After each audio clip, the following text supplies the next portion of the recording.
السلام علیکم ورحمۃ اللہ وبرکاتہ۔ امید کرتا ہوں کہ آپ سب خیریت سے ہوں گے، جہاں کہیں ہوں گے اللہ کی رحمت میں ہوں گے۔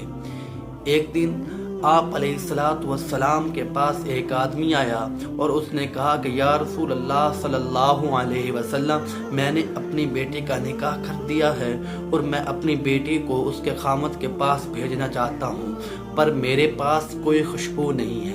تو آپ علیہ السلام سے کہا کہ آپ ہی میری کوئی مدد کر دیجیے۔ تو آپ علیہ السلام نے کہا کہ کل میرے پاس ایک شیشی اور اس کا ڈھکن لکڑی کا لے کے آنا۔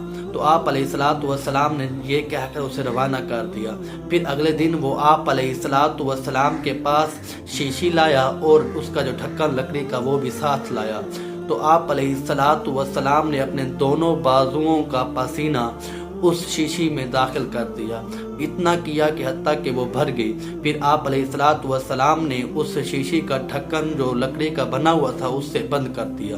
پھر آپ علیہ السلام نے کہا کہ جاؤ یہ جا کر اپنی بیٹی کو دے دو اور اس سے کہنا کہ جب اس کو ضرورت ہو تو وہ لکڑی کا جو ڈھکن ہے اسے نکالے اور اسے اپنے ہاتھوں پر مل لے اور اسے اپنے پورے بدن پر لگا دے، اس سے پوری خوشبو اس میں پھیل جائے گی۔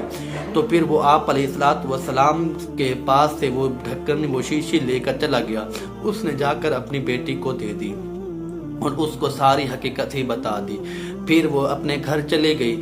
جب بھی وہ اس طرح وہ شیشی سے وہ ڈھکن والا تیل نکالتی، جب وہ اپنے بدن پر لگاتی تو پورے مکہ میں اس کی خوشبو پھیل جاتی اور لوگوں نے اس گھر کا نام بھی خوشبو والا گھر رکھ دیا تھا۔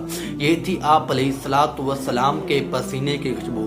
آپ علیہ السلام جہاں جس بستی سے جس جگہ سے گزرتے تو وہاں بہت زیادہ خوشبو پھیل جاتی اور لوگوں کو معلوم ہو جاتا تھا کہ اس رستے سے ہمارے پیارے آقا علیہ السلام گزرے ہیں۔ جب لوگوں کو معلوم کرنا ہوتا کہ آپ علیہ السلام کہاں ہوں گے تو وہ لوگ خوشبو سے پہچان جاتے کہ آپ علیہ السلام اس بستی سے گزرے ہیں، تو اس وجہ سے یہاں پہ زیادہ خوشبو ہے۔